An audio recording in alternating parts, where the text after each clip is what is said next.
clicked. The Turquoise Cave. Although it was only a relatively short distance from his house in Marcoumati, Nicholas had never visited the extremely straight and fairly narrows. Few people had. This neighborhood was different from any other on Cape Crockerbehend. Fences and walls were generally frowned upon in the Fair Isle. The Cape was a wild open place, with the igneous rock formed from the original molten magma, along with plant, bush, and tree offering natural borders. There were some ancient walls that had been erected for defense during the long years of war with the bambooted peoples, but all in all citizens tended to adapt their life and dwellings to the land as it already existed and were hesitant to erect barriers or change the contour of the holy earth. The general feeling was that the land belonged to all creatures, and all were welcome to trespass as they deemed fit and fair. Save for here. This area seemed to belong to another island altogether, surrounded as it was by forbidding 10-foot-high white stone walls that, according to legend, were as sharp as cut glass.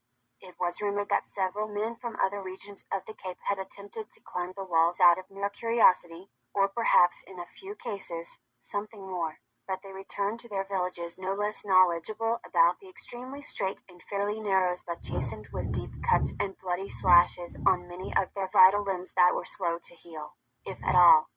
Stanley Shucks led Nicholas to a tall wobbly crab-apple tree that towered 20 feet high in the air and 10 feet away from the edge of the stone wall. The tall elf turned, and before Nicholas could utter a protest, lifted him on his narrow shoulders and scrambled up the side of the tree. "Whoopee!" Nicholas cried with a giggle. When they were high enough so that they could look down upon the wall, Stanley whispered up to Nicholas, "Hold, dear life. Could you hold my daddy so he doesn't get hurt?" Nicholas asked. The elf nodded his head vigorously up and down, left and right, and took the toad and slipped him carefully into a leather satchel he kept tied around his waist. "Ready, set?" Stanley asked. Nicholas replied, gripping the elf's shoulder and pressing his face flat below a long pointy ear. He kept his eyes up far enough to see what was going to happen. Stanley yelped, "Yippee!" and flung himself into the air. Nicholas gasped, clutching the elf harder still. They flew through the air like lovely lonely land squirrel monkeys. As they approached the top of the wall it seemed to rise up to meet them, undulating in strange waves of stone made up of shards of splintered light exploding like tiny starbursts. Nicholas closed his eyes, heard the elf shout, "Dow-ee-ee! Try! Catch me, you infernal pile! Pompous, butterfied matter!" They sailed over the wall and landed in the middle of an elderberry bush that groaned with pain at the smashing and berry bursting that resulted. The elf jumped free of the bush, brushed some sharp thornisticles from his shirt and said, "Sorry, old shrub. Couldn't be helped." The bush rustled its leaves, humping an irritated reply, then folded in on itself and otherwise refused to acknowledge their presence. "Quite," Stanley said. He reached up and lowered Nicholas down to the ground. "Okay, then? That was fun," Nicholas said, catching his breath. Stanley was looking around uncomfortably. "Don't like it here, residents." He shook his face and made a puckering gesture with his mouth. "Unfriendly, rich, dull, dandies, perhaps, some not." He shrugged. "Hard to know, for sure. Sequestered, they like, all caught up with frou-frous, whatnots. If you don't care about frou-frous, whatnots, they just as soon spit at you as not." Nicholas considered this, but it made little sense to him. He wasn't sure what a frou-frou was, but he'd like to have one. As for whatnots, he'd never met a one he didn't want for his own. Stanley knelt down beside the boy and stared into his eyes. "Not all. Other things." He circled the air with a forefinger. "Here. Not safe. Walled in. Outsiders. Me. You. Insiders. Not safe. Either. They do not know it. Be that as it may. Best find what we came for. Fast. Lickety-split. Down. In, then, up, out, things. Not quite, right, trouble, may find, us, more, no matter. The elf stopped, scratched his face, frowned. I can, fend off, some, much. He slashed the air with his open hand, maybe. Anyway, he burbled his lips, tapped them with his thumb backwards. Greed, isolation, strangeness, desperation, power, connections, tendrils. 2. The king, evil, pushed down, unhealthy. The elf said, reflecting on his words. Using closed fists he tapped the top of his skull and the bottom of his chin simultaneously. Stay close, Nicholas. You Spies. Everything. Everybody. We eat Mac. He jumped up and down 3 times on his left foot. No. No. No.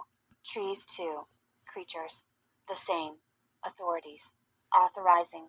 Hurry. We must. Can reach. Before find. Us. You. Me. Yeah. Daddy. The watch. Understand? Nicholas didn't. But he could sense that Stanley was trying to explain that they had entered a completely different sort of place than the rest of Markumati. It wasn't all bad and it wasn't all good, but it contained a more intense variety of each of those than most other places. You could have a very good time here maybe, but bad experiences could be very, very quite bad indeed. Here, Stanley pointed toward a path that led in the distance to a gradually rising hill covered with pine trees. Rumblefish Mountain, perhaps. All morning. No time to waste. Make haste. Stanley opened his satchel and removed the toad and handed him back to Nicholas. He gave the dear amphibian a kiss on the forehead before tucking him gently back into his shirt pocket. Elf and boy and toad began walking briskly up the hill. With the sun poised just beneath the apex of the sky, the 2 travelers stood in front of the most beautiful cave entrance that Nicholas had ever seen. The black hole was surrounded by rock of a brilliant blue-green color that glowed like it was alive and trying to communicate something troubling with its otherworldly light. Turquoise Cave, Stanley murmured, staring with wary eyes at the dark entrance. The watch on Nicholas's wrist began vibrating. A low distinct hum. There was dried blood on his skin around the edges of the watch. The bands started moving, sliding themselves in and out of the holes in his flesh. It didn't hurt but a little, but, along with the sudden vibrating and humming, was disturbing to say the least. Stanley slipped a long knotty wood cane from his belt and lifted it high towards the sun. The tip of it began to glow, changing from reddish-brown to yellow to gold to a bright burning red. Hurry fast. The watch. Wild notions. It has. All a flutter. Everybody likes. Home. Nicholas? Stanley stared down at the now visibly shaking watch, the slender silkworms moving with agitation. Yes, Nicholas said, unable to keep the fear out of his voice. Birthplace. Of it. All. Fast. Faster. Fastest. You. Me. Stanley stopped and listened, studying the surrounding dense forest. After a few seconds he said, humans. Near. No. Come. They will. Not follow. Fear. Near Justin Funnels. Bieber, Ed Stanley Sheeran. took So, yeah. Nicholas's hand and they entered the pitch-black mouth of the Yay, turquoise yay. cave. Yay, may They hiked downwards for a long feeling niya. time. The This tip of the na cave malamig cast a large Rihanna swath J. of light in front of them. The trail snaked back and Ikaw, forth, endless twisting and love. turning sharply so that it felt like there was no rhyme nor reason to the path. Soon Nicholas had lost all sense of time and 7 place. He had no idea how inches. long it had been since they'd Yes. entered the cave or how far they'd come. Neither of the 2 spelunkers knew how long it would take to get where they were going, or what it was that they were going to find when they got there. On their trip up the side of the mountain, Stanley explained in his chopped-off way what Santa had told him about the turquoise cave and the catacombs beneath it, the forging of the watch there. The story was that the original rooms, where the creation of the watch had occurred over many years, were still there, still in place, with all the tools and equipment probably a little old and rusty but perhaps still usable. Of course their interest in any tools or weapons was no more than curiosity, But it was also rumored that Otto had hidden vital information about the watch and how it was created in one of the rooms near the center of the middle of the mountain, before he had managed to escape the king's men who were monitoring his work closely in order to protect the royal investment and prevent Otto from stealing it. But Otto had been too clever. He had misled the king and his knights about the true progress of the watch, and, the moment it was complete, he made his first wish, which put him and the watch safely back on the catamaran for a time until Horace Hilberkin discovered Otto's secret. Stanley had directions: a small crumpled map with sketchy charcoal trace lines and spotty references points that only contained a vague resemblance, he discovered, to the actual reality of the cave itself. They trudged onward, downward. Around a sharp bend in a protruding rock shaped like half of a fish fin, 1,000 bats suddenly took flight, their wings forming a single horrid wave of Over screeching and fat over smoke. again, Stanley and Nathan Nicholas slammed to Six. the ground. They hugged dirt until the bats passed overhead, HDT disappearing Premium somewhere 98 guided Pro by and echolocation to a new home in the a deep calculator darkness. with the numbers Nicholas had been too scared to utter a cry. on Stanley had Twist. only mumbled, No, "Oh, HDT my, Premium oh, 98 Pro and my, oh, on my," over and over again. my They rose, Ava cleaned Max. themselves as best as they could of bad guano and continued downward, downward. After another hour at least, Nicholas felt quite exhausted and thirsty and asked the elf if he could have water and a little nap. Stanley let him drink from his water pouch but said they could not stop to rest. Closer. Very close. Cannot. Nicholas. He turned his lips down in stubborn sympathy. Nicholas nodded, shaking his head back and forth and wriggling his arms to try and stay awake. He leaned back against a rock wall to rest for just a moment. But when he tried to pull away, the wall reached out and grabbed him. Stanley. Help. The wall began to change into something soft and oozing. It was sucking at him, holding his hand, which was disappearing in a glob of soupy matter. Stanley shined his cane lantern on the wall and shouted, "Tapeworm!" Nicholas cried and wrenched his arm away, struggling with all his might. But the more he struggled, the more the creature drooled him in, pus and blood and sticky bulbous venom creeping up his arm. "Stop. Fight. You nut!" Stanley cried, at the same time removing a naughty wood-hunting knife from inside his vest. Like this. Stanley held his arms out straight. Nicholas imitated him. Slowly, slowly, back, up, he instructed. Nicholas bravely controlled his fear, and did as he was told, taking a step away and holding his arm up high. He watched in horror as the mass of drooling pus approached his shoulder. "You cursed worm!" Stanley screamed and slashed down hard with the knife. The tapeworm hissed, brown and black steam rising from the center of it. Blood and pus spurted into the air and glopped over Nicholas's hair. The tapeworm retracted its pustules and cringed back momentarily against the rock wall. Stanley grabbed Nicholas by his unpustuled arm and pulled him away to the center of the path. Using the sharp tip of the knife, he removed the gunk from the boy's hair. He carefully cut away the pulsing globules of gelatin-like pus from his arm while Nicholas kept his eyes closed. "You?" Stanley asked after he'd finished with his messy task. Nicholas opened his eyes and ventured a look at his arm.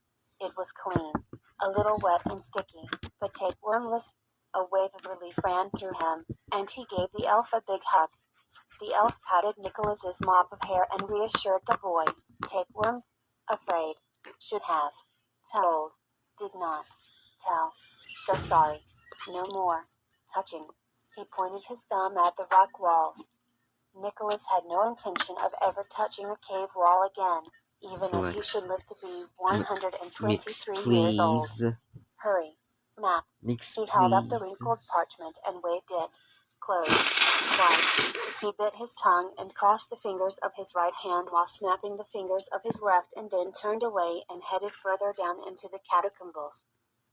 They hiked for what seemed to Nicholas much further than close, another hour or maybe more, before they stumbled into the first completely different room.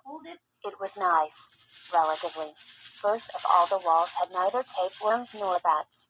Instead, it was lined with old and dusty, but still rather fine, knotty wood, which bats and other creatures never dared nest upon. Not even spiders risked offending the wood by using it as a canvas for their beautiful sticky designs. Though it was dusty, dust was clueless, and so naughty wood forgave it as it had no choice. No one, not even enchanted wood, can do a thing about dust. Stanley lit the lanterns on the walls with the tip of his cane light, revealing a room full of wonders. Stainless steel tables were covered with test tubes and canisters and vials and tools and geisel shifts and sprinkle sprockets of a dizzying type and description.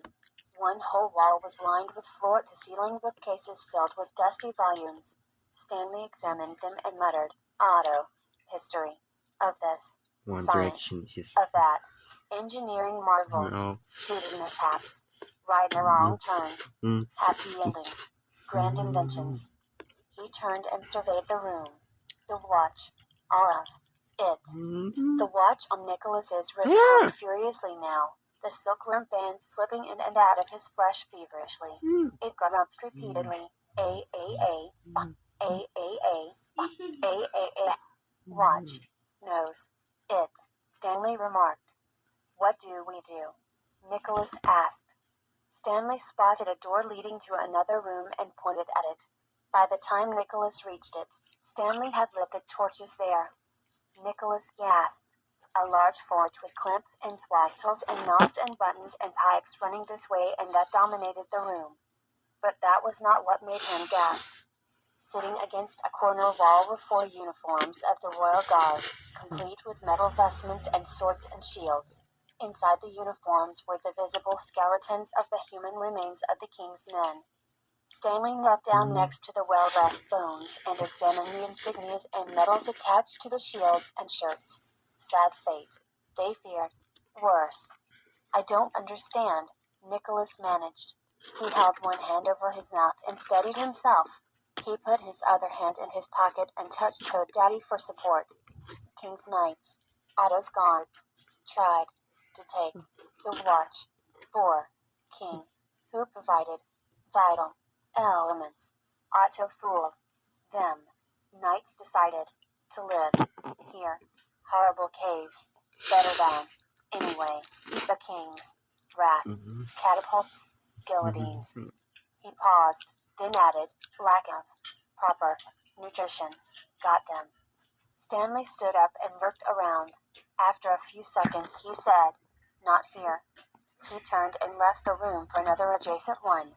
Nicholas did not hesitate to follow him, glad to leave that sorry little mausoleum. Great.